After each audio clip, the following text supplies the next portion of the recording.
کیا اذان سے پہلے بلند آواز میں درود پڑھنا بدعت ہے؟ وہ بھی مانتے ہیں کہ یہ ہمیشہ نہیں تھا، ہم نے ابھی کیا، بدعت تو مانتے ہیں، لیکن وہ علامت رکھنا چاہتے ہیں، جیسے کہ آپ کہتے ہیں لا حول ولا قوت الا باللہ سے شیطان بھاگ جائے، لہذا وہ چاہتے ہیں دوسرے لوگ بھاگے یہاں سے، یہاں نہ آئے مسجد میں، خواہ خواہ یہاں آ کر ہماری چودراہٹوں میں خلل ڈالیں گے، یہ مسجد فلاں حنفیہ غوثیہ فلاں ہے لکھا موٹا سا ہو تو وہاں بھی ویسے ہی بھاگ جائے گا، وہاں سے پاس نہیں آئے گا۔ تو یہ در حقیقت وہ شیطانوں کو بھگانے کے لیے اور اپنی چودراہٹوں کو مستحکم کرنے کے لیے انہوں نے شاعر بنا رکھے۔ تو اس کا علاج کیا ہے؟ فتویٰ میں دے دوں گا، کیا فائدہ ہو جائے گا؟ کچھ بھی نہیں ہوگا۔ آپ وہ بھی یہ تو نہیں کہتے کہ ہمیشہ سے تھی اذان کے اندر، یہ صحابہ کے دور میں ہوتی تھی یا کوئی اذان اس طرح پڑھی جاتی تھی۔ اہل تشیع سے اب جا کے معلوم ہوا ایران میں وہ اذان میں وہ الفاظ نہیں کہتے جو یہاں کے شیعہ کہتے ہیں کہ حضرت علی رضی اللہ تعالیٰ عنہ جو ہے وہ حضور کے خلیفہ بلا فخر ہیں۔ بلا فخر ہونے کے معنی یہ ہو گئے کہ حضرت ابوبکر، حضرت عمر، حضرت عثمان تینوں کی خلافت دو زیرو ہو گئی اور اول رو سے خلیفہ حضرت علی۔ یہ الفاظ یہاں والے کہتے ہیں، وہاں والے نہیں کہتے، اور وہاں والے یہ کہتے ہیں جو الفاظ ہم کہتے ہیں کہ علی ولی اللہ ہے، امیر المومنین ہے، اس کو بھی ہم کہتے ہیں مستحب ہے، لازم نہیں ہے، یہ ان کا فتویٰ ہے مستحب۔ اچھا اس میں ہمیں بھی اس اعتبار سے کوئی اعتراض نہیں کہ ہم بھی امیر المومنین مانتے ہیں حضرت علی رضی اللہ تعالیٰ عنہ، ہم بھی انہیں ولی اللہ مانتے ہیں، اس میں کیا شک ہے؟ ہر صحابی ولی اللہ ہے۔ اس ولایت کے اوپر اگلے درس میں گفتگو ہوگی، یہ نوٹ کر لیجیے، اس لیے کہ اس آیت الکرسی کے بعد اگلی دو آیتیں جو ہیں وہ ولایت کے موضوع پر ہیں۔ اللہ ولی الذین آمنوا یخرجهم من الظلمات الى النور والذین کفروا اولیاءهم الطاغوت یخرجونهم من النور الى الظلمات۔ اس پر گفتگو ہوگی۔ تو اولیاء اللہ جو ہے حضرت علی کیا ولی نہیں ہے؟ یقیناً بہت بڑے ولی اللہ ہیں۔ تو یہ لیکن آیا اذان میں یہ کہنا چاہیے تو وہ بھی کہتے ہیں کہ یہ کوئی ہمارے نزدیک واجب نہیں۔ تو یہ جب ان سے علماء سے بات کریں گے تو وہ بات کچھ اور کرتے ہیں، ان کے عوام اور جہلاء کا جو طرز عمل ہے وہ کچھ اور ہے، اور وہ وہی ہے کیونکہ میرا ایک لفظ آپ پڑھتے ہوں گے میرے انٹرویوز میں بار بار آیا، اگرچہ مجھے اندیشہ ہے کہ میرے اوپر فتوے لگنے شروع ہو جائیں گے، میں یہ کھل کر باتیں کہہ رہا ہوں۔ ہمارے ہاں فرقوں کی حیثیت کیا ہے؟ یہ مولویوں کی ٹریڈ یونینیں ہیں، جیسے پیشے ہوتے ہیں، اس لیے کہ ہم نے دین کو پیشہ بنا لیا۔ اسلام میں دین کا کوئی پیشہ نہیں۔ ہر مسلمان کو قابل ہونا چاہیے کہ اسے مسجد میں آئے ہیں اسے آگے کر دیا جائے، نماز پڑھائے۔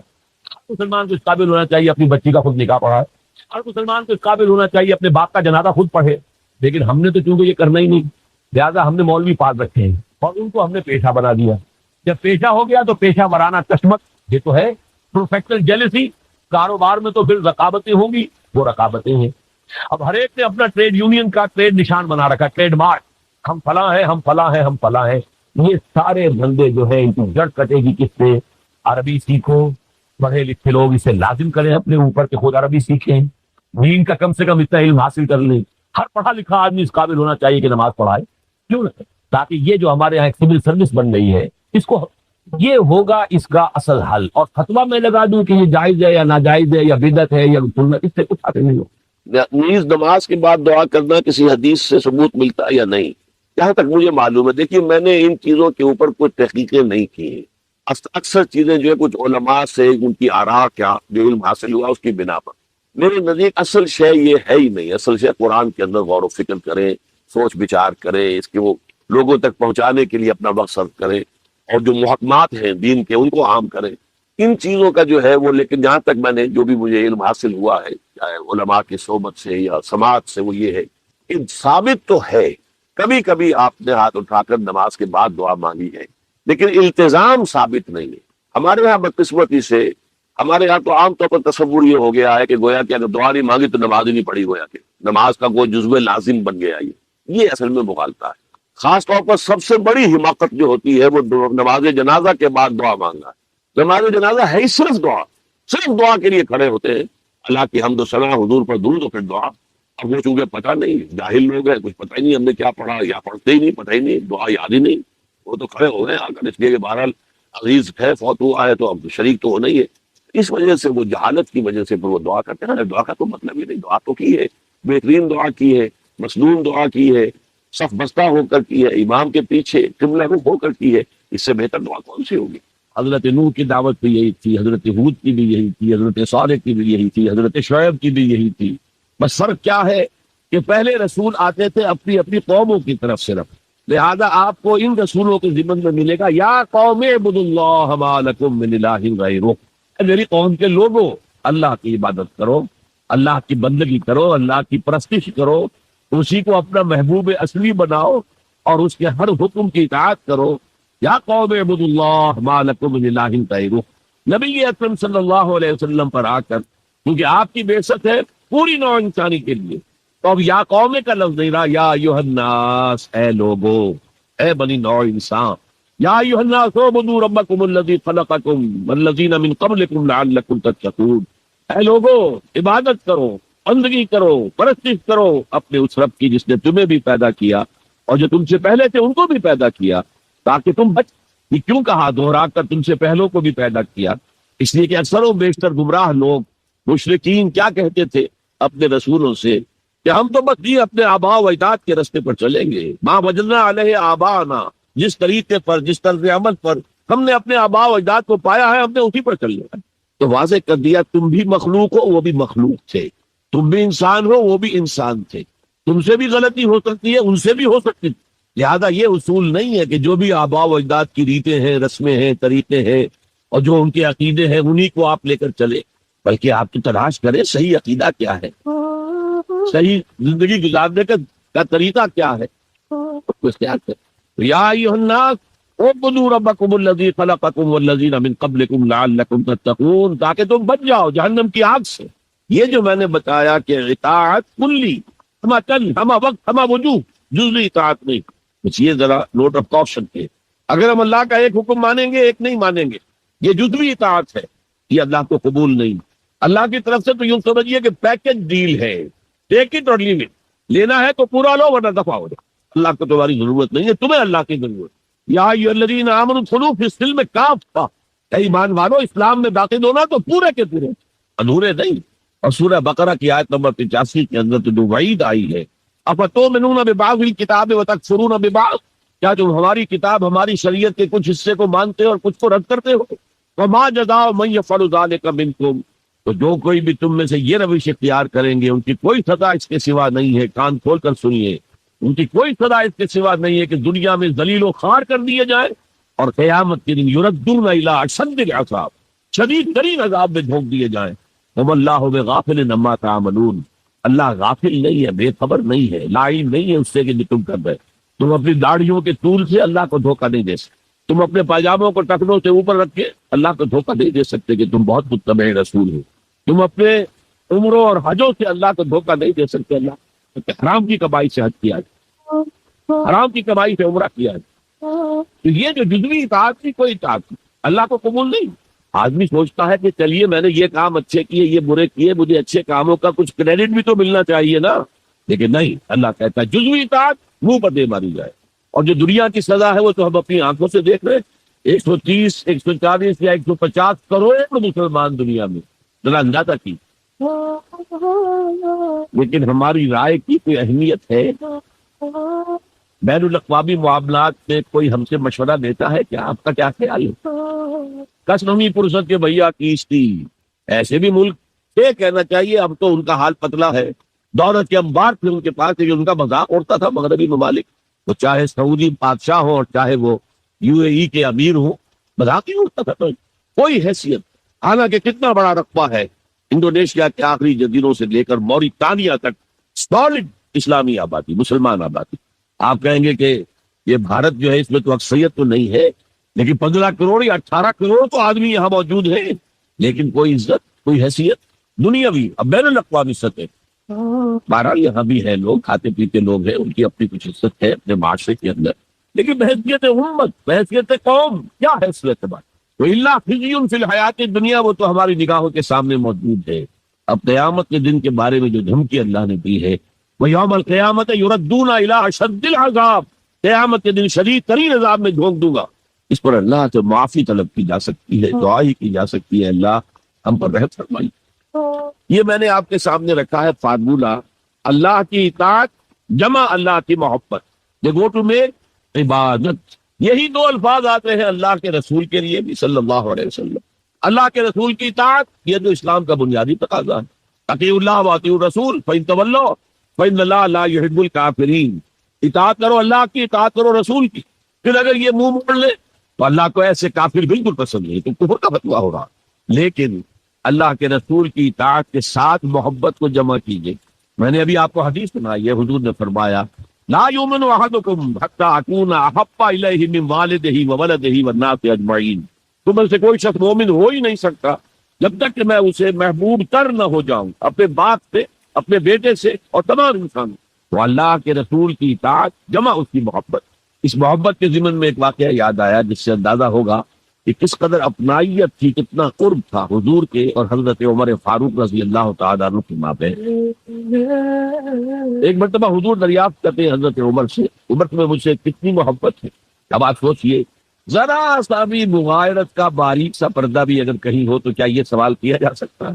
تو انتہائی قریبی شخص سے کیا جائے گا، تمہیں مجھ سے کتنی محبت؟ کیا آپ مجھے دنیا کے ہر انسان سے بڑھ کر عزیز ہیں؟ فرمایا اور اپنی جان سے۔ اب ذرا سا توقف کیا حضرت عمر نے، الان ہاں اب میں یہ بھی کہتا ہوں کہ آپ مجھے میری جان سے زیادہ عزیز ہیں۔ تو حضور نے فرمایا اب آئے ہو مقام مطلوب پر، تو رسول کی اطاعت جمع محبت، اس کا نام ہے اتباع، پیروی کرنا۔ فرق کیا ہے؟ اطاعت کی جاتی ہے حکم کی، اور پیروی کی جاتی کسی کے نقش قدم کی، چاہے اس نے حکم دیا ہو چاہے نہ دیا ہو، جو وہ کرتا ہو کرنا، یہ ہے اتباع۔ یہ اطاعت سے بہت بلند سے ہو گئی۔ مثال کے طور پر یہ چھوٹی چھوٹی مثالیں، اصل اتباع کیا ہے وہ میں بات نہ کروں۔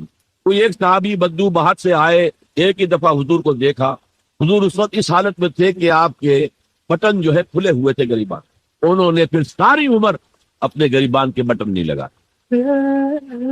میں نے اللہ کے رسول کو اس حال میں دیکھا ہے، میں تو ان کی پیروی کروں گا، حضور نے کوئی حکم تو نہیں دیا۔ تو یہ جو محبت، شدید محبت کے تحت جو بات آئے گی اس کا نام اتباع، اور اس اتباع کا مقام کیا ہے وہ آیت میں سنا چکا ہوں آپ کو۔ قل ان کنتم تحبون اللہ فاتبعونی یحببکم اللہ، اے نبی ان سے کہہ دیجیے اگر تم اللہ سے محبت کرتے ہو تو میرا اتباع کرو، میرے نقش قدم پر چلو، میری پیروی کرو، اللہ تم سے محبت کرے گا، تم اللہ کے محب نہیں محبوب بن جاؤ۔ اور اگر کہیں کوئی لغزش ہو گئی، کوئی خطا ہو گئی، کہیں جذبات کی رو میں بہہ کر کوئی گناہ کر بیٹھے تو اللہ معاف فرما دے گا، اللہ بڑا غفور ہے، اللہ بڑا رحیم۔ مطلب یہ کہ راستہ تم نے یہ طے کر لیا کہ چلنا مجھے محمد کے پیچھے ہے صلی اللہ علیہ وسلم۔ اب چلتے چلتے کبھی پاؤں پھسل گیا، کہیں گر گئے، کوئی بات نہیں، اٹھو فوراً توبہ کرو اور آگے بڑھو۔ تو خطا اگر ہوتی جائے گی، کہیں لغزش ہو جائے، کہیں چلتے چلتے پاؤں پھسل جائے کیچڑ میں، یا کوئی کیلے کا چھیکا آ گیا پاؤں تلے، گر گئے، کوئی حد نہیں، اٹھو دوبارہ، لیکن نقش قدم جو ہے محمد کا صلی اللہ علیہ وسلم اس پر چلتا۔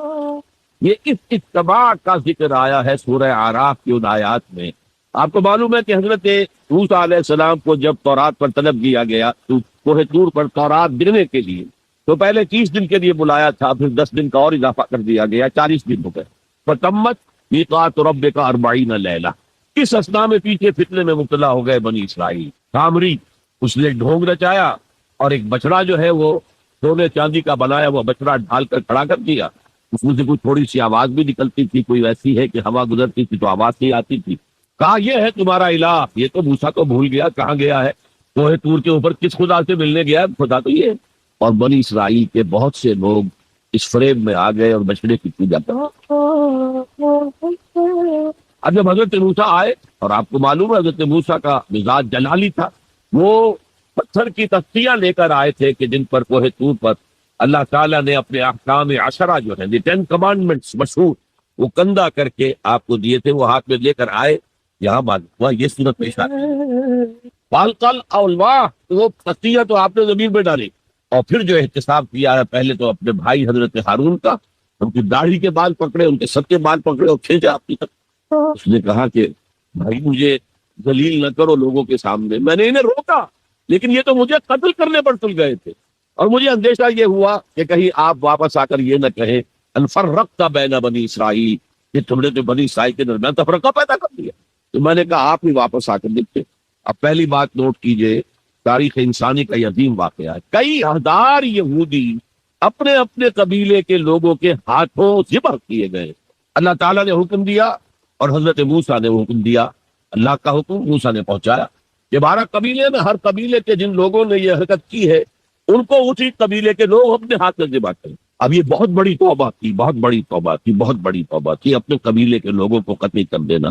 پھر وہ 70 نمائندے لے کر تمام جو بڑے لوگ تھے کوہ طور پر جاتے، اجتماعی طور پر اللہ سے عفو و درگزر کی درخواست کی کر، وہاں اللہ نے زبردست زلزلہ بھیج دیا، محسوس ہوا سب ہلاک ہو جائیں گے۔ حضرت موسیٰ نے کہا پروردگار تو چاہتا تو مجھے اور اس قوم کو پہلے ہی ہلاک کرتے تھے، تو ہمیں نکال کر لایا ہے آل فرعون کے پنجوں سے، تو نے ہمیں نجات دی ہے، تو پروردگار ہمارے لیے اپنی رحمت طے کر دے، لکھ فاکتب لنا، ہمارے لیے طے کر دے، لکھ دے اپنی رحمت۔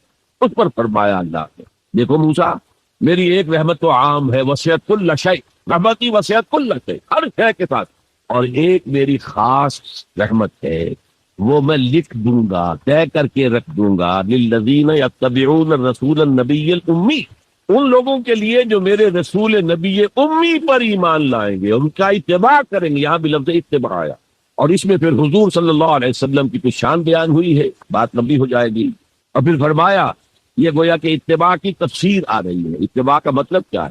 والذین آمنوا بہ وعزروہ ونصروہ واتبعوا النور الذی انزل معہ اولئک هم المفلحون، کہ جو لوگ ان پر ایمان لائیں گے اور جو ان کی تعظیم کریں گے اور جو ان کی نصرت کریں گے، مدد کریں گے، اور جو اس نور کی پیروی کریں گے جو ان کے ساتھ نازل کیا جائے گا، تو وہی ہوں گے مفلحون، وہ ہوں گے کامیاب ہونے والے، فلاح یافتہ لوگ وہ ہوں گے جو یہ چار رشتے ہمارے اس رسول نبی امی کے ساتھ پختگی کے ساتھ قائم کریں۔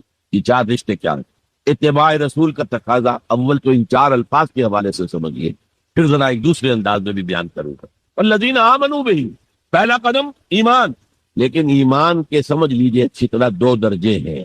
آپ میں سے بہت سے حضرات کو مجھے توقع ہے ایمان مجمل، ایمان مفصل یاد ہوں گے۔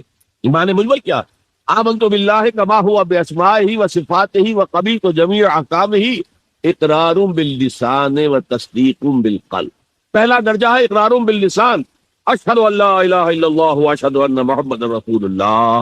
کوئی ہو، ہندو ہو، سکھ ہو، پارسی ہو، عیسائی ہو، یہودی ہو، یہ کلمہ پڑھے اور وہ مسلمان ہو گیا۔ اقرار باللسان پر ہمارا دنیا میں مسلمان سمجھا جانا موقوف، لیکن اصل ایمان یہ نہیں ہے۔ اصل ایمان ہے تصدیق بالقلب، دل میں یقین۔ جب تک دل کا یقین نہ ہو ایمان نہیں۔ منافقین جو تھے مدینے کے، نمازیں بھی پڑھتے تھے، حضور کے اقتداء میں پڑھتے تھے، اور جو رئیس المنافقین تھا عبداللہ ابن ابی ابن سلول، وہ تو پہلے پہ ہوتا تھا، اور جب حضور خطبہ دیتے تھے جمعے کا تو پہلے خود کھڑا ہوتا تھا اپنی اہمیت ظاہر کرنے کے لیے۔ دیکھو لوگوں، یہ اللہ کے رسول ہیں، ان کی بات پوری توجہ سے سنو، یہ صرف اپنی چودراہٹ کے اظہار کے لیے کہ میں بڑی شے ہوں، اس لیے کہ وہ خزرج کا بڑا سردار تھا، اوس اور خزرج کے دو عرب قبیلے تھے مدینے میں، جن میں سے کہ خزرج کا قبیلہ بڑا تھا، اوس کا چھوٹا، اور خزرج کا سردار یہ عبداللہ ابن ابی، اور اس کے بارے میں یہ طے ہو چکا تھا کہ اسے ہم اپنا بادشاہ بنا لیں گے۔ چنانچہ سونے کا تاج تیار ہو چکا تھا، ابھی تاج پوشی صرف باقی تھی کہ حضور تشریف لے آئے ہجرت فرما کر، بے تاج بادشاہ آ گیا صلی اللہ علیہ وسلم، لہذا اس کے سارے خواب جو ہے وہ منتشر ہو گئے۔ لہذا پہلے دن سے پٹا منافق، ایمان لایا اگرچہ وہ بھی ذرا دیر سے لایا، غزوہ بدر کے بعد لایا، پہلے اس نے سوچا تھا ابھی تیل دیکھو، تیل کی دھار دیکھو، تو تیل کی دھار جو نظر آئی غزوہ بدر میں کہ 313 نے 1000 کو شکست دی ہے، اور یہ نہتے تھے، تلواریں بھی سب کے پاس نہیں تھی، کچھ لوگوں کے پاس تلواریں تھیں، اور وہ 1000 کیل کانٹے سے لیس ہو کر مکے سے آئے تھے۔ 70 بڑے بڑے سردار ان کے مارے گئے، عین میدان میں کھیت رہے، اور 70 جو ہے ان کے قیدی بن گئے۔ تب اس نے کہا کہ ٹھیک ہے اب تو ایمان لے آنا چاہیے، کیونکہ یہ تو معلوم ہوتا بڑی طاقت۔ بہرحال سب سے پہلے میں کہہ رہا تھا کہ ایمان، لیکن ایمان دل سے۔ قرآن مجید نے کیا کہا ان منافقین کے بارے میں؟ اذا جاءك المنافقون قالوا نشهد انك لرسول اللہ۔ سورہ منافقون ہے کہ نہیں 28 پارے میں؟ اے نبی، جب آپ کے پاس منافق آتے ہیں کہتے ہیں ہم گواہ ہیں، ہم گواہی دیتے ہیں کہ آپ اللہ کے رسول ہیں، اور اس پر اللہ کا تبصرہ دیکھیے، واللہ یعلم انک لرسول، اور اللہ خوب جانتا ہے کہ آپ ان کے رسول ہیں اس کے۔ اب میں ذرا ترجمہ کیا کرتا ہوں، اللہ سے بڑھ کر کس کو معلوم ہے کہ آپ اللہ کے رسول ہیں؟ لیکن واللہ یشہد ان المنافقین لکاذبون، اللہ گواہی دیتا ہے یہ منافق جھوٹے۔ مسلمان تو وہ تھے، کلمہ گو تھے، حضور کی امامت میں نمازیں پڑھ رہے تھے، لیکن منافق تھے، اللہ نے منافق قرار دیا، دل ایمان سے خالی تھے، بلکہ ہوتے ہوتے دلوں کے اندر حضور سے عداوت پیدا ہو گئی، اہل ایمان سے عداوت پیدا ہو گئی۔ اسی سورہ مبارکہ میں آگے چل کر آتا ہم العدو فاحذرہم، اصل دشمن یہ ہے، یہ مارے آستین ہیں، جو کافر ہیں وہ تو باہر سے حملہ کرتے ہیں، پتہ چلتا ہے، سامنے سے آ کر لاٹھی مار رہا ہے کوئی آپ کو، یہ تو آپ کے آستین کے اندر بیٹھے ہوئے ہیں مسلمان بن کر، اور یہ وہاں سے ڈنک ماریں گے، مارے آستین۔ بہرحال اب ہم میں سے ہر ایک کو جائزہ لینا ہوگا، اپنے گریبان میں جھانکیں، اپنے دل کی گہرائیوں کو ٹٹولیں، یقین والا ایمان ہے ہمارے پاس یا نہیں؟ یہ یقین والے ایمان کا میں اگر آپ کو انگریزی میں ترجمہ کر کے بتاؤں تو شاید آپ زیادہ بہتر سمجھیں. Personal conviction, racial creed. ہم ایک نسل ہے، اپنے والدین سے ہم نے کچھ چیزیں سیکھی ہیں، والدین اس میں بلیو کرتے تھے، اللہ، رسول، قرآن، کتاب، جنت، دوزخ، قیامت، ہم بھی مانتے ہیں. بس اس ریشیل کریڈ، یہ تو ایک نسلی عقیدہ. اصل شے جو ضروری ہے پرسنل کنوکشن، اپنا یقین، ذاتی یقین. تو سب سے پہلے تو اللہ کے رسول صلی اللہ علیہ وسلم کی رسالت پر یقین. اور میں نے آپ کو حدیث سنائی تھی ابھی، لا یؤمن احدکم حتی یکون ہواہ تبعا لما جئت بہ. تم میں سے کوئی شخص مومن نہیں ہو سکتا جب تک اس کی خواہش نفس تابع نہ ہو جائے اس ہدایت کے، اس قرآن کے، اس شریعت کے، ان احکام کے جو میں لے کر آیا. اگر خواہش سے نفس اوپر ہے اور اللہ کا حکم نیچے ہے تو مومن کہاں سے ہوئے تھے؟ اللہ کے حکم سے نماز تو پڑھتے ہو، روزہ رکھتے ہو، خودی کاروبار کرتے ہو، اور اللہ کے حکم کو پاؤں تلے رگڑتے ہو. یہ کیا اسلام ہے؟ یہ تو وہی ہے. افتؤمنون ببعض الکتاب وتکفرون ببعض فما جزاء من يفعل ذلك منكم الا خزي في الحیاة الدنیا ویوم القیامة يردون الى اشد العذاب. تو سب سے پہلا جو جائزہ ہمیں لینا ہے کہ محمد کی رسالت پر صلی اللہ علیہ وسلم ہمیں یقین ہے. یقین، تصدیق تو ہم کرتے ہیں، زبان سے کہتے ہیں، لیکن یقین، اس یقین کا نتیجہ یہ نکلے کہ پھر نفس کے سارے تقاضے نیچے ہو جائیں اور حضور کی لائی ہوئی ہدایت، حضور کی لائی ہوئی شریعت بالا کر ہو جائے. نمبر 2 فرمایا وَعَزَّرُوهُ، ان کی تعظیم کرے. آپ کی جناب میں کوئی گستاخی ہو جائے، ایمان کے لالے پڑ جائیں اور آخرت برباد ہو جائے. اس تعظیم میں کیا کیا چیزیں شامل؟ دیکھیے سورہ حجرات میں ابتدائی حصے میں تفصیل سے کہا گیا، یا ایھا الذین آمنوا لا ترفعوا اصواتکم فوق صوت النبی ولا تجهروا له بالقول كجهر بعضکم لبعض ان تحبط اعمالکم وانتم لا تشعرون. اے ایمان کے دعوے دارو، کبھی اپنی آواز کو رسول کی آواز سے بلند تر نہ کر دینا، مباد سارے اعمال ہو جائیں اور تمہیں پتہ بھی نہ چلے. میں نے کوئی گناہ کبیرہ تو نہیں کیا ہے، میں نے کوئی کفر تو نہیں کیا ہے، بس یہی ہوا نا کہ حضور کی آواز کے مقابلے میں اپنی آواز کو اونچا کر دی. لا ترفعوا اصواتکم فوق صوت النبی ولا تجهروا له بالقول كجهر بعضکم لبعض. بلند آواز سے جیسے آپس میں باتیں کر لیتے ہو ایسے کبھی بات نہ کر بیٹھنا. ان تحبط اعمالکم، کہ تمہارے سارے اعمال حبط ہو جائیں، اکارت چلے جائیں، ختم ہو جائیں. وانتم لا تعلمون، تمہیں احساس بھی نہ ہو کہ ساری پونجی لٹ گئی. اس آیت کا ہم پر اطلاق کیسے ہوگا؟ کبھی سوچا آپ نے؟ صحابہ کرام تو یقیناً اس کے مخاطب اول تھے، ہم پر کیسے تھا؟ اگر ہماری گفتگو ہو رہی ہو، بحث ہو رہی ہو، میں کچھ کہہ رہا ہوں، آپ کچھ کہہ رہے ہیں، لیکن کوئی کہہ دے حضور نے یوں فرمایا ہے، فوراً چپ ہو جاؤ. اب اگر کہا نہیں میرا خیال یہ، اب گویا کہ یہ حضور کی آواز سے آپ نے اپنی آواز اونچی کر، اپنا فکر، اپنا فلسفہ، اپنا فہم، اپنی سوچ، اپنی عقل. ہاں بعد میں تحقیق کر لو یہ جو کہا تھا کہ حضور نے فرمایا، فرمایا بھی ہے کہ نہیں ہے، حدیث صحیح ہے کہ نہیں ہے، مستند ہے کہ نہیں ہے. لیکن اس وقت آواز بند کر لینا لازم ہوگا کہ اس کے بعد اقول نہیں کہہ سکتا میں یہ کہتا ہوں. اس کا تو مطلب یہ کہ آپ بد مقابل بس کا رسول کیا ہے. لا ترفعوا اصواتکم فوق صوت النبی ولا تجهروا له بالقول كجهر بعضكم لبعض ان تحبط اعمالكم وانتم لا تشعرون. صحابہ کے بارے میں آپ نے سنا ہوگا کہ حضور کی محفل میں ایسے بیٹھے ہوتے تھے ساکت و سامت، جیسے کہ ان کے سروں پر پرندے بیٹھے ہوئے ہیں اور انہیں اندیشہ ہے کہ ذرا سا بھی ہلیں گے تو پرندہ اڑ جائے گا. اس قدر ادب. حضور صحابہ سے سوال کرتے تھے اور یہ آپ کا طریقہ تھا تعلیم کا کہ پہلے ایک سوال سامنے لایا جائے تاکہ ان کا ذہن کھلے، سوچے خود بھی. یہ تعلیم کا بہترین طریقہ. اس کے بعد ہوتا کیا تھا؟ جواب نہیں دیتے تھے، اللہ و رسول عالم، اللہ اور اس کا رسول بہتر جانتے. دوبارہ آپ پوچھتے تھے تو جو بھی سمجھ میں آتا تھا کہتے. مجھے یاد آ رہی ہے ایک حدیث اور اچھا ہے کہ وہ آپ سن لیں، اس لیے کہ عام شکایت یہ ہے کہ مذہبی لوگ معاملات میں اچھے نہیں ہوتے. مسجدیں بنوائیں گے، مسجدوں میں قالین بچھوائیں گے، وہاں پر فانوس لگوائیں گے، سب کچھ کریں گے، مدرسوں کی خدمت کریں گے، علماء کی خدمت کریں گے، لیکن معاملات، تجارت، کاروبار، بین الانسانی تعلقات شکایت ہے، اس کی وہ پرواہ نہیں کرتا. حقوق العباد کا لحاظ دل. تو حضور نے ایک مرتبہ پوچھا صحابہ سے، اتدرون من المفلس، تم جانتے ہو مفلس کون ہوتا؟ صحابہ نے جواب دیا، المفلس عندنا من لا درہم له ولا دینارا. حضور ہم اس شخص کو مفلس سمجھتے ہیں جس کے پاس درہم و دینار نہیں ہے. ہم کہیں گے روپیہ پیسہ نہیں ہے. فرمایا نہیں، میری امت کا مفلس وہ ہوگا جو بہت سی نمازیں لے کر آئے گا، بہت سے روزے لے کر آئے گا، بہت سے حج لے کر آئے گا، بہت سے عمرے لے کر آئے گا، لیکن اس کے ساتھ ہی قد شتم ھذا، فلاں شخص کو گالی دی تھی، واکل مال ھذا، فلاں شخص کا مال کھا لیا تھا، فلاں شخص پر تہمت لگائی تھی. اب وہ سارے دعوے دار آ جائیں گے، اللہ اس نے میرے ساتھ یہ کیا. ٹھیک ہے بھائی، اس کی نمازیں تم لے جاؤ. اور تو کچھ ہے نہیں، کوئی کرنسی تو ہے نہیں وہاں، نہ ڈالر ہے نہ یورو ہے، کچھ بھی نہیں. اعمال کی کرنسی ہے، دے کے تم لے جاؤ. کوئی اور دعوے دار آیا، روزہ وہ لے گیا، اس کے پاس کچھ نہیں رہا. دعوے دار اب بھی باقی ہے. اب ان کے گناہ جو ہے اس کے حساب میں پڑنے شروع ہو جائے، یہاں تک کہ دوسروں کے گناہوں کے بوجھ تلے دب کر وہ جہنم میں جھونک دیا. یہ مفلس. تو یہ انداز تھا حضور کا سمجھانے کا، پڑھانے کا، فطری طریقے تعلیم. تو فالذین آمنوا بہ وعزروہ، تو وہ لوگ جو ایمان لائے ان پر اور جنہوں نے ان کی تعظیم کا حق ادا کیا. وَنَصَرُوهُ، یہ آئی ہے اب سخت بات، اور ان کی مدد کی. مدد کس کام میں؟ حضور اتنے غیور تھے، ذاتی کام میں کوئی مدد آپ کسی سے نہیں مانگتے. سیرت کی کتابوں میں آتا ہے کہ اگر آپ سواری پر ہوتے تھے اور آپ کا کوڑا نیچے گر جاتا تھا تو کسی سے یہ نہیں کہتے تھے کہ اٹھا کر ذرا مجھے پکڑا دو. آپ سواری سے اترتے تھے، اپنا کوڑا خود اٹھا. اور اس ضمن میں بھی سیرت النبی کا ایک واقعہ مجھے یاد آ رہا ہے، وہ میں آپ کو سنا دوں. جب ہجرت مدینہ کی اجازت آ گئی تھی عام لوگوں کے لیے، عام مسلمانوں کے لیے، چلے جاؤ جاؤ سب جاؤ مدینہ کی طرف، لیکن رسول اپنی جگہ نہیں چھوڑ سکتا وداؤٹ ایکسپریس پرمیشن آف اللہ. تو حضور کے لیے ابھی اجازت نہیں آئی. وہ یار غار تھے حضرت ابوبکر صدیق، وہ پوچھتے تھے حضور اجازت آ گئی؟ نہیں ابھی نہیں آئی. حضور اجازت آ گئی؟ نہیں ابھی نہیں آئی. حضرت عائشہ فرماتی ہے کہ ایک روز دوپہر کے وقت حضور چلے آ رہے تھے، ہم حیران ہوئے.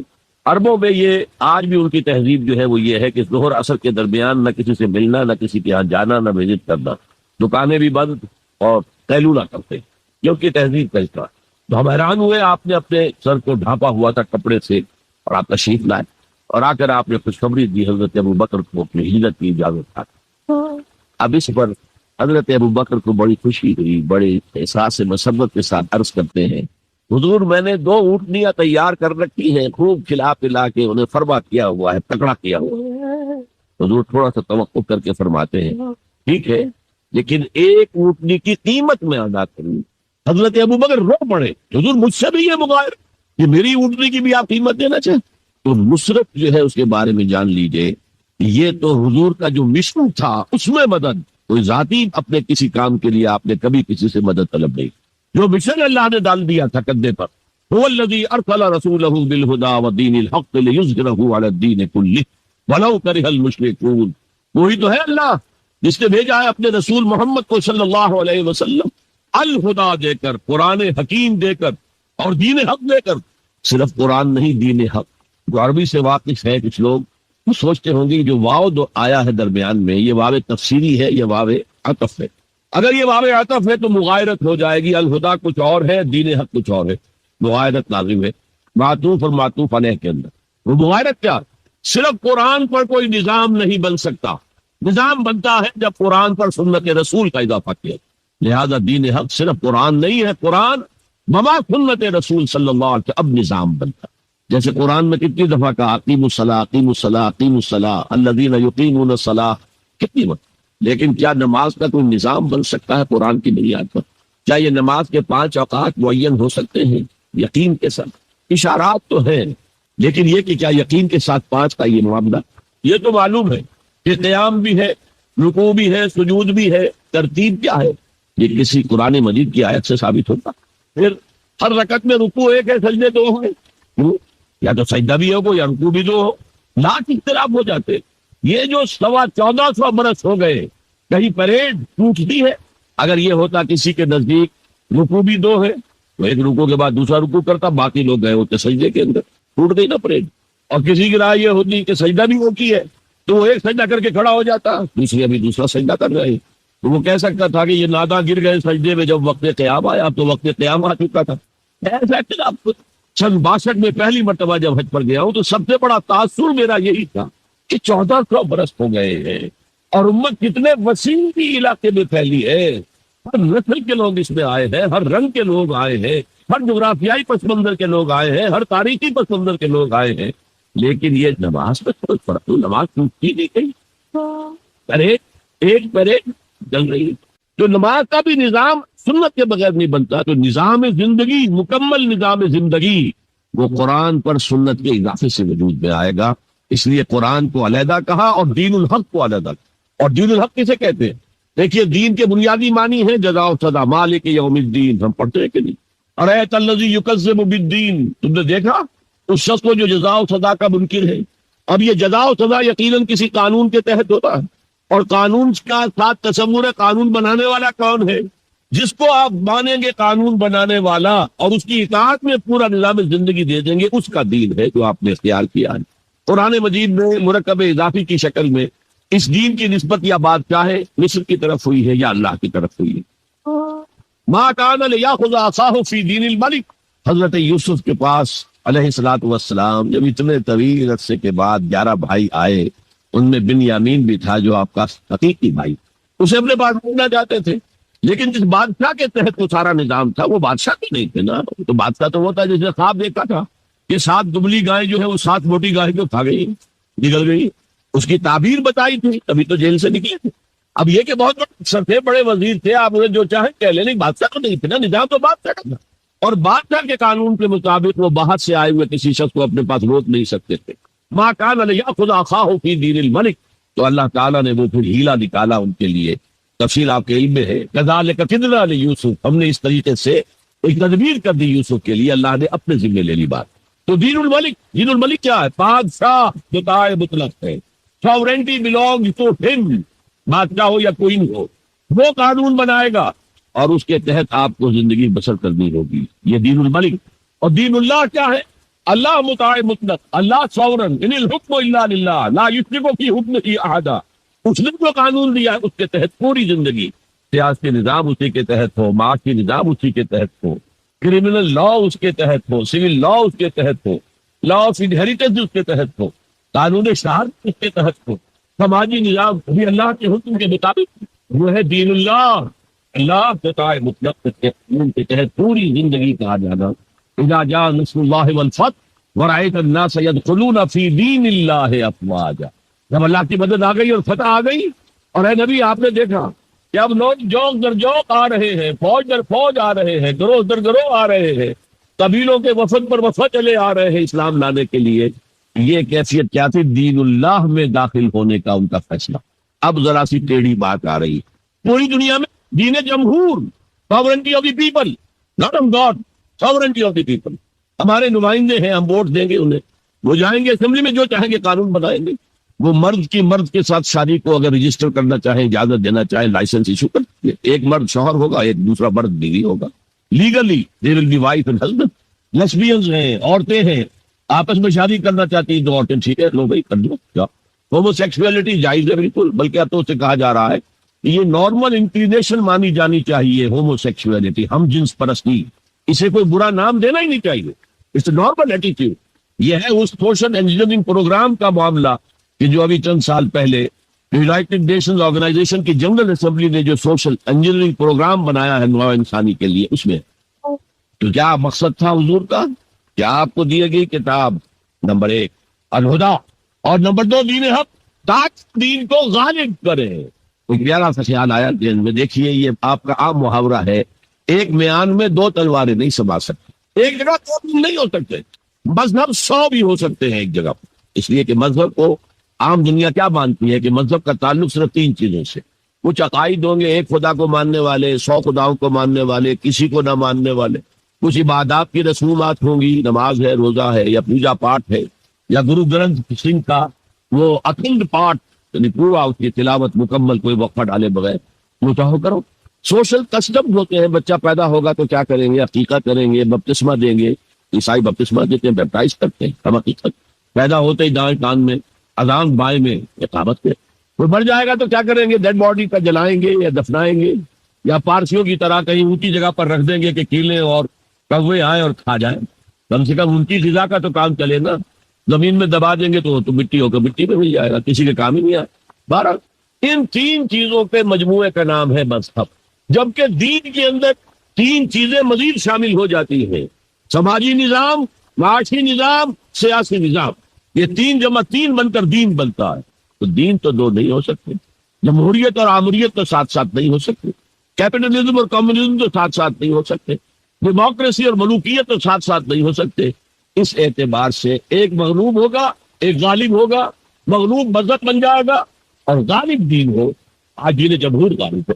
تو یہ اقبال کا شعر ہے بڑا پیارا، بندگی میں گھٹ کے رہ جاتی ہے ایک جوئے کباب، اور آزادی میں بہرے بے قرار ہے زندگی۔ اگر دین آزاد ہے، غالب ہے، چھایا ہوا ہے، تو وہ ہے اصل دین، ورنہ وہ سکڑ کر مذہب بن جائے۔ ہم 60 سال پہلے دینی انگریز پڑھتے تھے، حاکم کون تھا؟ کوئی بادشاہ کو ملکہ بیٹھا ہوا یا بیٹھی ہوئی ہے انگلستان میں، وائس رائے یہاں ایک ہوتا تھا، لیکن وہ حاکم نہیں تھا، ساورن نہیں تھا، ساورنٹی ان کی تھی، اصل حکومت ان کی تھی۔ ہز میجسٹیز گورنمنٹ یا ہر میجسٹیز گورنمنٹ ان کی تھی حکومت۔ تو اس اعتبار سے دین کو غالب کرنا یہ بہت جان جوکھوں کا کام تھا، یہ نوٹ کر لیجئے آپ۔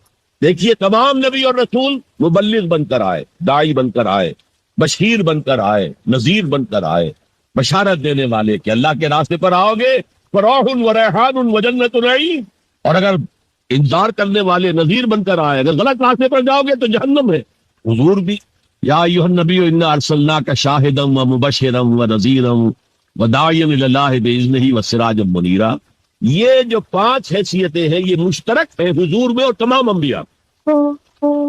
اگرچہ ہر حیثیت میں حضور کی اپنی شان ہے جس میں کوئی دوسرا نبی ان کے قریب نہیں آ سکے گا، لیکن نوٹ کیجئے یہ آیت جو میں اس وقت آپ کے سامنے رکھ رہا ہوں، جس کے لیے نصرت مطلوب تھی، آؤ میرا ہاتھ بٹاؤ، یہ قرآن میں 3 دفعہ آئی ہے محمد الرسول اللہ کے لیے، اور کسی کے لیے نہیں آئی۔ ابراہیم کی نسبتیں دیکھیے، 3 نسبتیں ہیں کتنی اعلیٰ بلند۔ خلیل اللہ ہے، واتخذ اللہ ابراہیم خلیلا، ابو الانبیاء ہے، سینکڑوں رسول اور نبی ان کی اولاد میں آئے۔ حضرت اسحاق کی اولاد سے وہ جو prophets of the Old Testament ہے، ان کی کتابیں جو ہیں صحیفے ہیں، دیکھیے